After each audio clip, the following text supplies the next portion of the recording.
मैं ये कहना चाहता हूं कि सेक्रेटरी ऐसे ही बन जाते हैं क्या? और जैसे ठीक कहा गृह मंत्री जी ने, किस नियम क्या है? सेक्रेटरी जो हम पॉलिसी बनाते हैं उनको लागू करने का काम करते हैं। बोलते हैं आप जो पॉलिसी हम बनाते हैं उसको लागू करने का काम करते हैं सेक्रेटरी नहीं है, सेक्रेटरी चला रहे हैं। लो तो ऐसा करके डिबेट को जो डेविएट किया ये ठीक नहीं था। मैं अगला एक बिंदु कहना चाहता हूं। सुप्रिया सुले जी ने कहा कि बाबा साहब ने, डॉक्टर BR अम्बेडकर जी ने हमें वोटिंग राइट दिया जिससे हम सशक्त हुए। बात एकदम ठीक है।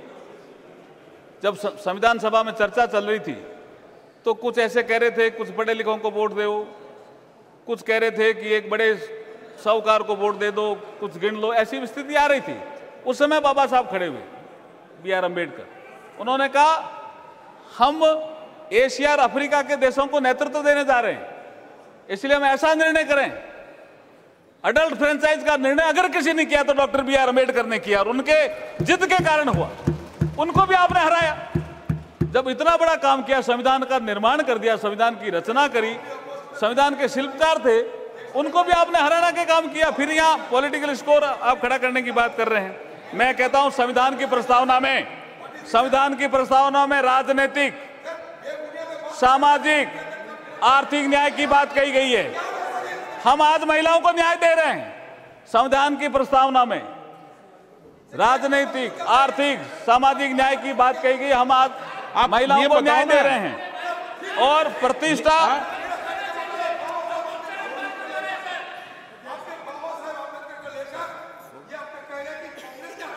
हाँ, क्यों बिजलाबाद करते सदन के अंदर? सदन का गुमराह करना चाहते हैं आप? एक सेकंड, ये फैक्चुअली करेक्ट है। जैसे राहुल गांधी को बीजेपी ने हराया, ये फैक्चुअली करेक्ट है। बाबा साहब के सामने जीत कराने वाले प्रत्याशी कांग्रेस के ही थे। तो कुछ नहीं हुआ, कुछ नहीं हुआ।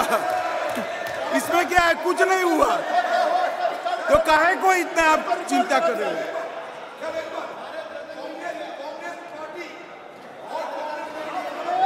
भारत रत्न भी नहीं दिया और आप सेंट्रल हॉल में तेल चित्र भी नहीं लगने दिया। अरे सेंट्रल हॉल में अध्यक्ष जी तेल चित्र भी नहीं लगने दिया। मेरे पास रिकॉर्ड है। कांग्रेस पार्टी ने कहा कि बाबा साहब भीमराव अम्बेडकर जी का तेल चित्र लगने के लिए सेंट्रल हॉल में जगह नहीं है। ऐसा इन्होंने काम किया।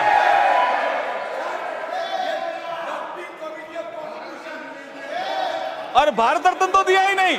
बाद में जब VP सिंह के समय सरकार आई, जब अटल जी, अडवाणी जी बाहर से समर्थन कर रहे थे, उस सरकार ने दिया भारत रत्न भी नहीं दिया बाबा साहब को।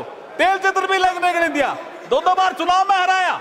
बहुत से सदस्यों ने कहा था, सर, मैंने एक किताब में बहुत स्पष्ट पढ़ा है, बहुत से सदस्यों ने कहा 52 में पंडित नेहरू जी को कि डॉक्टर BR अम्बेडकर बहुत विद्वान आदमी है, इनके सामने उम्मीदवार मत खड़ा करो।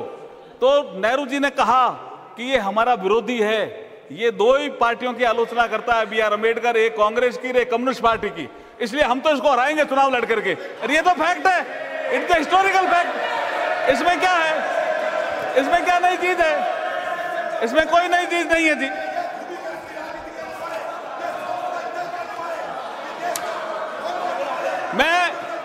मैं ये कहना चाहता हूं, ये मैं करेक्ट बोल रहा हूं, एकदम करेक्ट बोल रहा हूं सर, मैं एकदम करेक्ट बोल रहा हूं।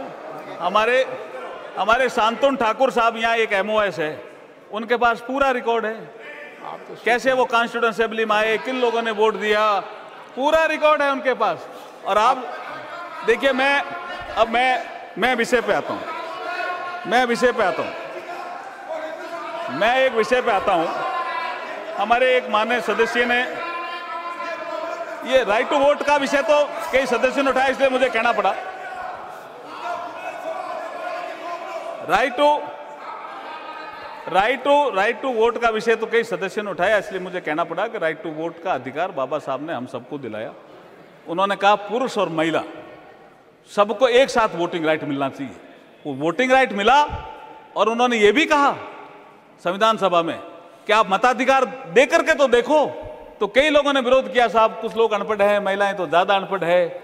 उन्होंने कहा हमारी महिलाएं अनपढ़ हो सकती है, लेकिन जब मताधिकार का दिन आएगा तो वो होली और दिवाली की तरह ये दिन मनाएगी।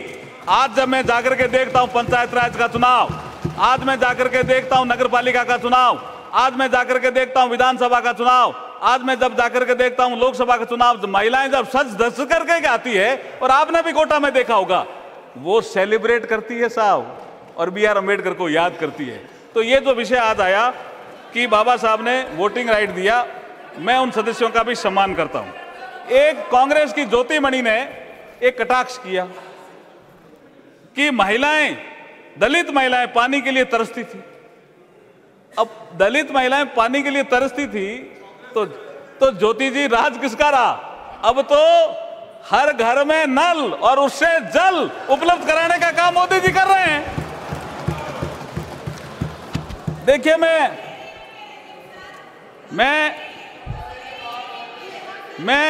एक चीज बताना चाहता हूं कि हमारा 2019 का जो जनरल इलेक्शन हुआ, महिलाओं में जो जागृति आई, ये आंकड़े प्रमाणित हैं, इसलिए बोल रहा हूं कि 2019 के जनरल इलेक्शन में जनप्रतिनिधि चुनने में महिला वोटरों की भागीदारी पुरुषों की तुलना में अधिक रही। ये महिला जागृति है, और आज हम प्रतिनिधित्व दे रहे हैं, एक बिल पास कर रहे हैं, महिलाओं को और सशक्त कर रहे हैं। पुरुषों का मत प्रतिशत 67.2 रहा, वहीं महिलाओं का मत प्रतिशत 67.18 रहा। तो महिलाएं जागृत भी है और इस देश के प्रति एक अच्छा भाव भी रख रहे हैं। मैं अब एक, चूंकि बहुत सी चीजें आ गई है, मैं आपको आगे लास्ट में आगे मैं ये कहना चाहता हूं कि भारत लोकतंत्र की जननी है, और आज हम इस लोकतंत्र के मंदिर में महिलाओं को उनका अधिकार देकर इस नारी शक्ति वंदन विधेयक को पास करके नारी शक्ति को वंदन कर रहे हैं। इसको पास करके भारत के प्रधान सेवक सच्चे कर्मयोगी साधक नरेंद्र मोदी जी के नेतृत्व में लोकतंत्र की यात्रा में नया इतिहास रच रहे हैं। मैं अपनी कुछ पंक्तियों के माध्यम से नारी शक्ति को हाथ जोड़ करके वंदन करता हूं। मैं कुछ पंक्तियों के माध्यम से, अध्यक्ष जी, हाथ जोड़ करके वंदन करता हूं। पंक्तियां क्या है? पंक्तियां, नारी शक्ति तेरा वंदन है, नारी शक्ति तेरा वंदन है, वंदन है अभिनंदन है। नारी शक्ति का मान बढ़ेगा, नारी शक्ति का मान बढ़ेगा, भारत का सम्मान बढ़ेगा, शान बढ़ेगी, आन बढ़ेगी, नारी की पहचान बढ़ेगी। सपनों को अब पंख लगेंगे, घर के आंगन तक नहीं रुकेंगे, नारी को अधिकार मिलेंगे, मिलजुल करके काम करेंगे। देश हमारा विकसित होगा, देश हमारा विकसित होगा, दुनिया का नेतृत्व करेगा। जन जन अब जयगान कर रहा है, जन जन अब जयगान कर रहा है। नारी शक्ति तेरा वंदन, वंदन है और अभिनंदन है। मैं आपसे प्रार्थना करता हूं कि इस बिल को आप कंसीडरेशन के लिए लें। बहुत बहुत धन्यवाद।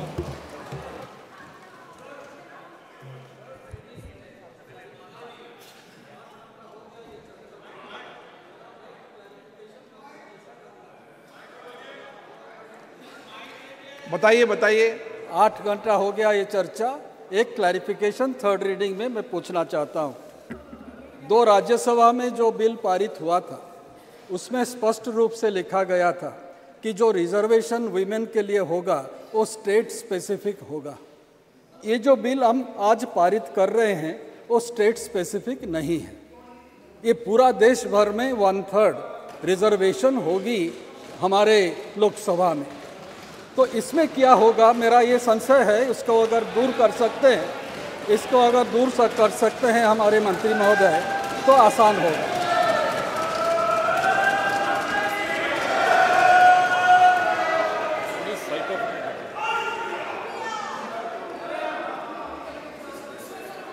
संशय ये है सर कि कुछ स्टेट में ज़्यादा महिलाएं चुन के आएंगे या रिजर्व रहेगी और कुछ स्टेट में ये कम होगा।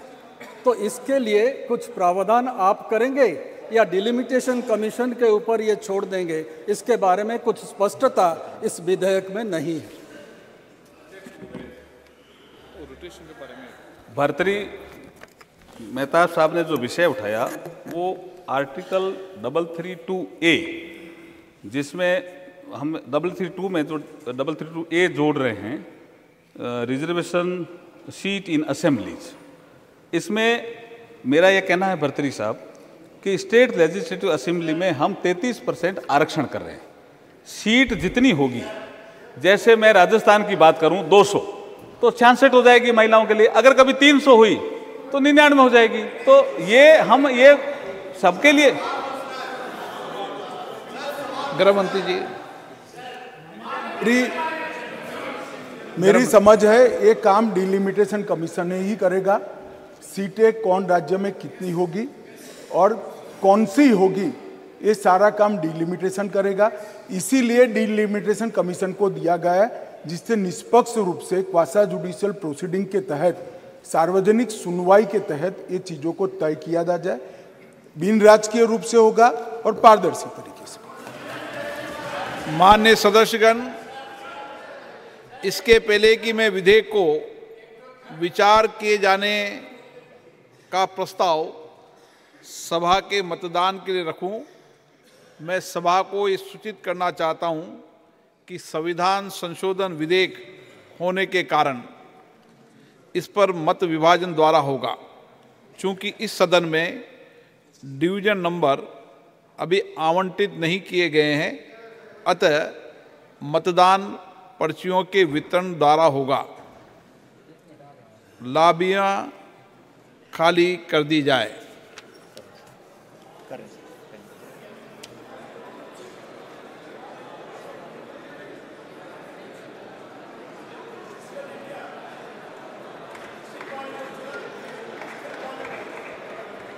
डिवीजन नंबर भी इसलिए आवंटन नहीं हुआ था कि आपके दलों ने अभी हमें आवंटन करके नहीं दिया था, इसलिए